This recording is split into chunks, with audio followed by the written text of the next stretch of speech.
我頂，真係有時我哋香港人拍完啲影片要上字幕就真係好鬼死慘。你睇下我哋啲廣東話字幕，連我都睇唔明啊！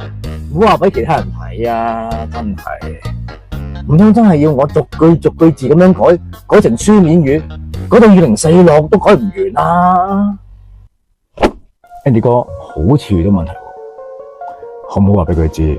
其實而家有個 AI 嘅工具，可以將佢嘅廣東話字幕變成書面語嘅字幕咧。只要嚟到呢一個嘅網站，可以撳上載檔案，揀翻你想要嘅影片，之後喺呢個位置音訊語言呢度，我哋揀翻廣東話嘅書面語。呢個工具有個好處就係佢可以每日免費用3次，跟住我哋撳開始轉寫，好快唔使1分鐘，佢將整條影片嘅字幕已經提取晒出嚟。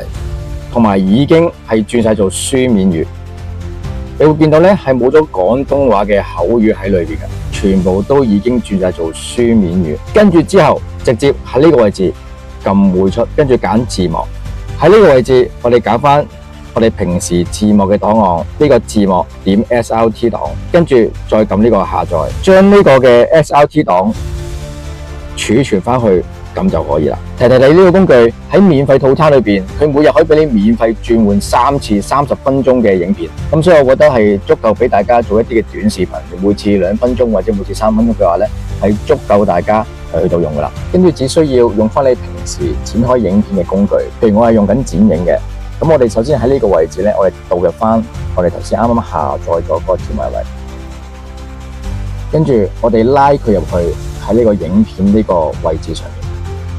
咁字幕就會出晒嚟噶啦，跟住你就會見到所有嘅字幕都已經變晒做廣東話嘅書面語。唉，算啦，我都係唔好話俾佢知呢個工具可以邊度攞到啦。